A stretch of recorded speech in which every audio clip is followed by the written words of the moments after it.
حضرت عائشہ رضی اللہ تعالیٰ عنہ نے فرمایا، جب حضرت خدیجہ رضی اللہ تعالیٰ عنہ کی وفات ہوئی اس وقت ابھی تک نماز فرض نہیں ہوئی تھی، اور یہ بھی ہے کہ نماز معراج کے دوران فرض کی گئی۔ معراج حضرت خدیجہ رضی اللہ تعالیٰ عنہ کی وفات کے بعد ہوئی۔ علماء کا کہنا ہے کہ اسراء و معراج ہجرت سے تقریباً 2 یا 2.5 سال پہلے واقع ہوا۔ حضرت جبرائیل علیہ السلام نے حتیم میں رسول اکرم صلی اللہ علیہ وآلہ وسلم کا سینہ چاک کیا اور آپ صلی اللہ علیہ وسلم کا دل نکالا۔ وہاں سونے کے ایک برتن میں زمزم تھا، دل کو اس سے دھویا اور پھر واپس رکھ دیا۔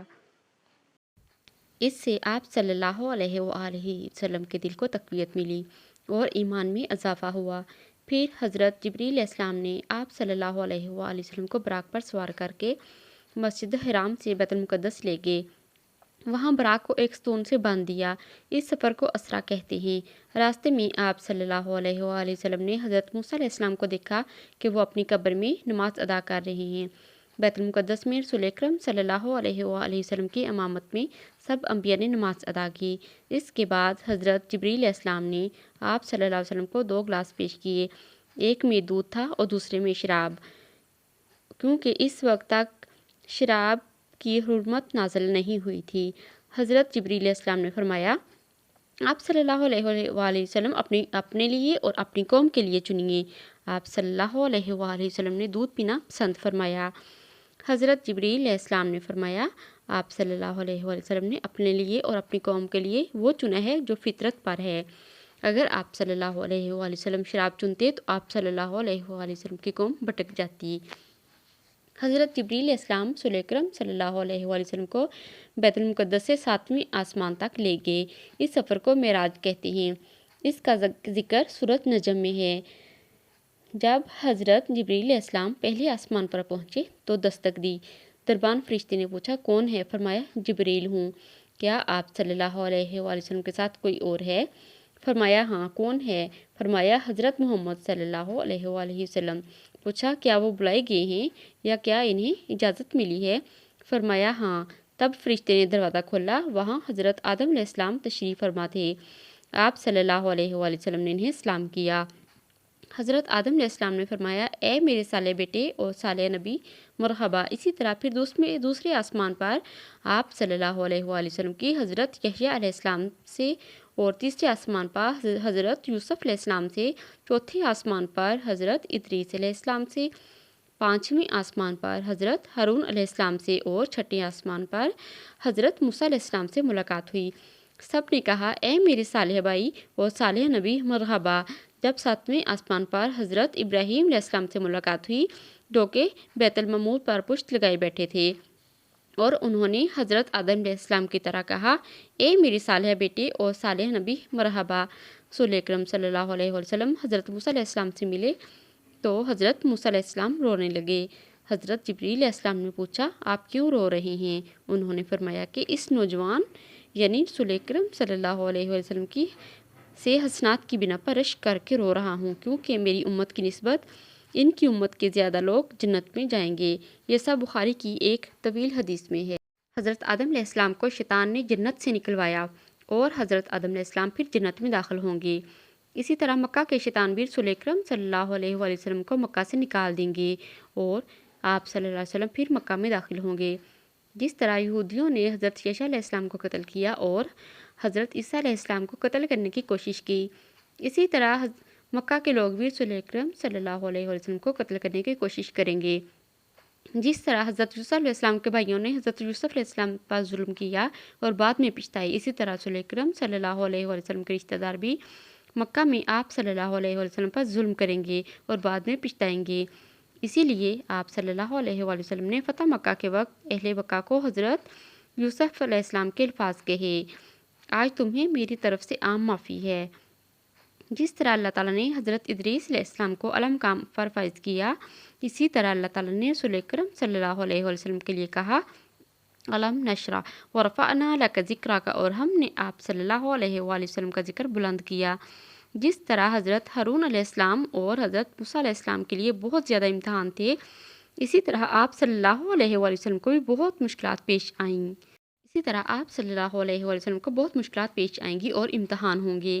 جس طرح اللہ تعالیٰ نے حضرت ابراہیم علیہ السلام کو اپنا خلیل بنایا ہے، اسی طرح اللہ تعالیٰ نے رسول اکرم صلی اللہ علیہ وسلم کو بھی اپنا خلیل بنائے گا۔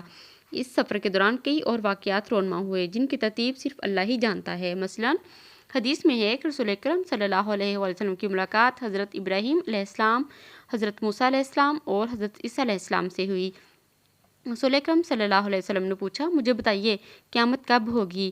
حضرت ابراہیم علیہ السلام نے کہا، میں نہیں جانتا۔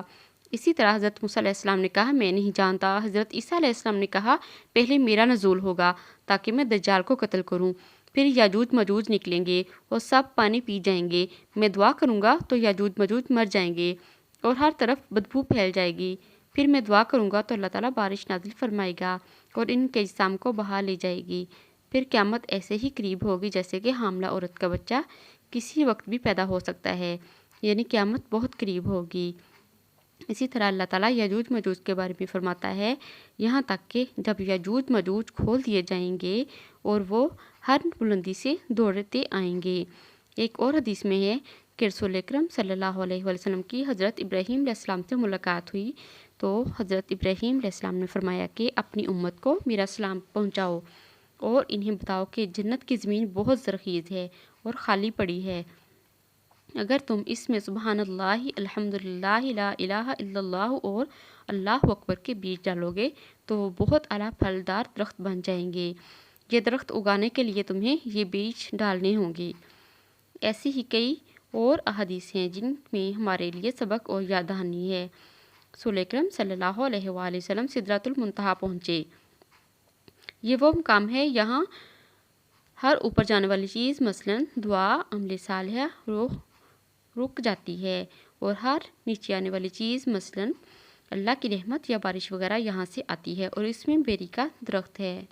بیری کے درخت کی جڑیں چھٹے آسمان میں ہیں اور شاخیں ساتویں آسمان تک ہیں۔ اس درخت کے پھل ہجڑ کے ٹھیلوں جیسے اور اس کے پتے ہاتھی کے کان جیسے ہیں۔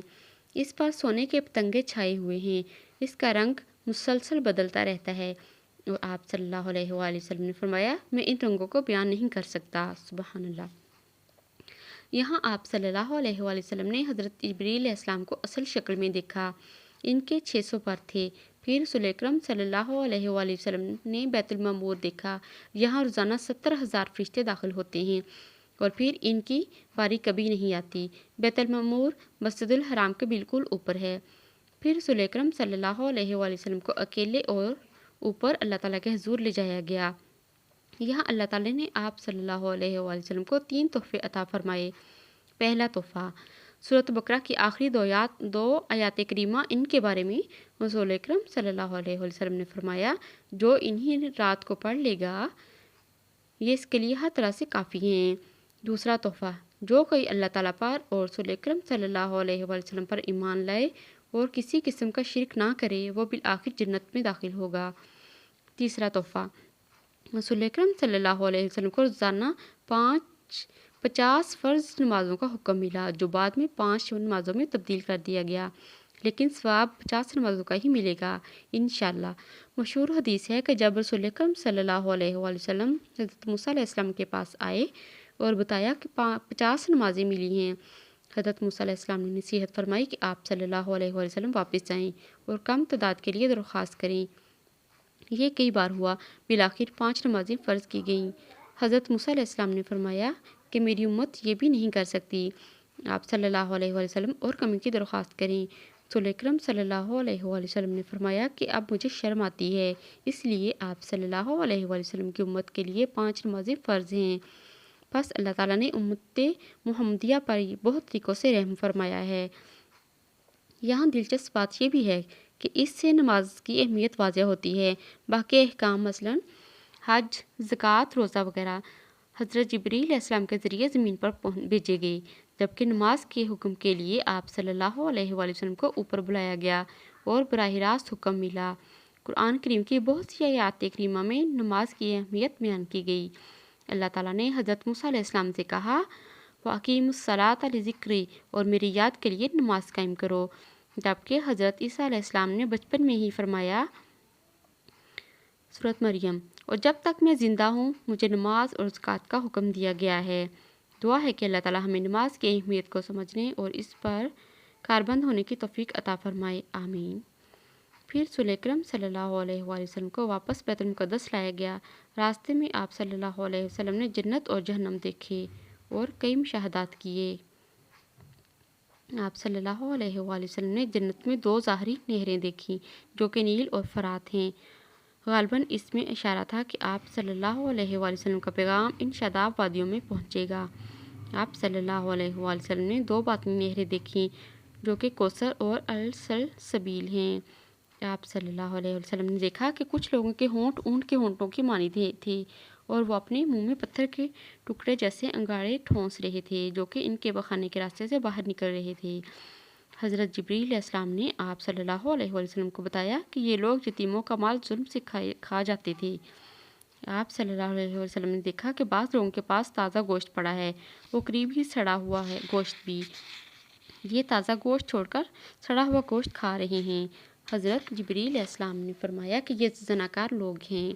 آپ صلی اللہ علیہ وسلم نے دیکھا کہ بعض عورتیں زمین اور آسمان کے درمیان اپنی چھاتیوں سے لٹکی ہوئی ہیں۔ حضرت جبریل علیہ السلام نے بتایا کہ یہ شادی شدہ عورتیں حرام بچے پیدا کرتی تھیں۔ آپ صلی اللہ علیہ وآلہ وسلم نے کچھ لوگوں کو دیکھا کہ ان کے پیٹ اتنے بڑے تھے کہ وہ اپنی جگہ سے ہل نہیں سکتے اور ان کو اونٹ مسلسل روند رہے تھے۔ حضرت جبریل علیہ السلام نے فرمایا یہ سود خور لوگ تھے۔ رسول اکرم صلی اللہ علیہ وسلم نے ایک قافلہ بھی دیکھا رسول اکرم صلی اللہ علیہ وآلہ وسلم نے ایک قافلہ بھی دیکھا جس کا ایک اونٹ بھڑک کر بھاگ گیا تھا اور آپ صلی اللہ علیہ وآلہ وسلم کو پیاس لگی تو آپ صلی اللہ علیہ وسلم نے حضرت جبریل علیہ السلام نے فرمایا یہ سود خور لوگ تھے۔ رسول اکرم صلی اللہ علیہ وسلم نے ایک قافلہ بھی دیکھا جس کا ایک اونٹ بڑھ کر بھاگ گیا اور آپ صلی اللہ علیہ وسلم کو پیاس لگی تو آپ صلی اللہ علیہ وسلم نے اس قافلے کے ایک برتن سے پانی بھی پیا۔ جب رسول اکرم صلی اللہ علیہ وسلم بیت المقدس پہنچے تو براق پر انہیں مسجد الحرام لایا گیا۔ آپ صلی اللہ علیہ وآلہ وسلم نے فرمایا میں سکون سے سو گیا، جب اٹھا تو میں حتیم میں تھا اور میں بشرا تقاضے کے تحت بے حد فکر مند تھا کہ میں اپنے سفر کو لوگوں کو کیسے بتاؤں گا، وہ یقیناً میری بات رد کر دیں گے۔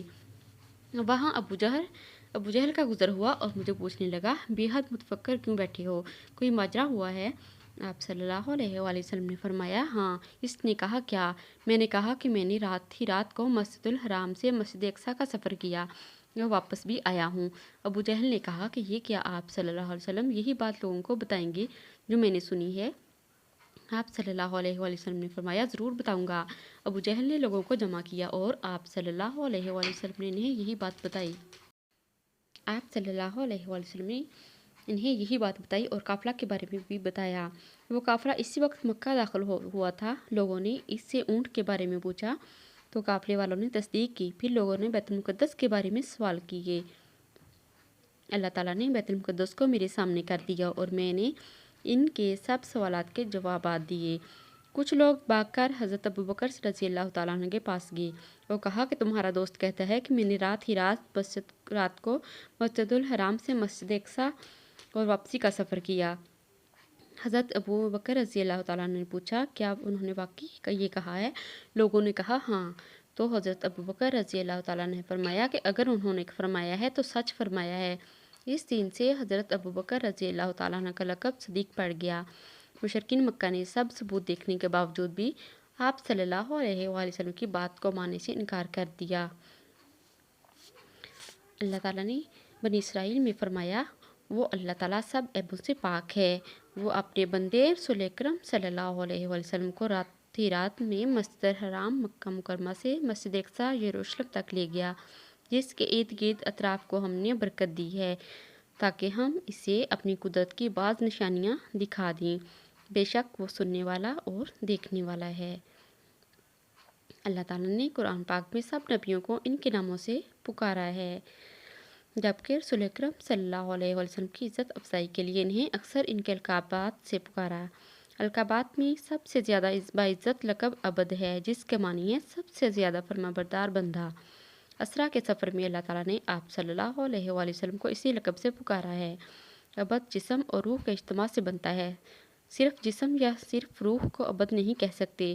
بس اس لفظ سے واضح ہے کہ آپ صلی اللہ علیہ وآلہ وسلم یہ سفر جسم مبارک سمیت کیا، اور آپ صلی اللہ علیہ وآلہ وسلم اللہ تعالیٰ کے قریب ترین ہونے کے باوجود آپ صلی اللہ علیہ وآلہ وسلم ابد ہی رہے اور کسی شکل میں نعوذ باللہ خدائی کا حصہ نہیں بنے۔ یہاں تک کہ یہ نقطہ قابل ذکر ہے کہ اس آیت کریمہ میں یہ لفظ لیل اسم منکرہ ہے۔ اس کا مطلب یہ ہوا کہ یہ سفر ایک رات کے کچھ حصہ میں ہوا۔ واضح ہے کہ سورۃ اسرا میں اسرا کا واقعہ اوپر کی آیت کریمہ میں بیان کرنے کے بعد اللہ کے کلام کا رخ یہود کے جرائم کی طرف موڑ دیا گیا ہے۔ اب یہ منصب رسول اکرم صلی اللہ علیہ وآلہ وسلم کو دیا جا رہا ہے اور دعوت ابراہیم کے در مراکز ان کے متحد کر دیے جائیں گے۔ اسرا اور معراج کا ذکر قرآن کریم میں ہے اور تقریباً 30 مستند احادیث میں بھی۔ یہ رسول اکرم صلی اللہ علیہ وآلہ وسلم کے ایمان کو اور زیادہ تقویت دینے کے لیے تھا، جس طرح حضرت ابراہیم علیہ السلام نے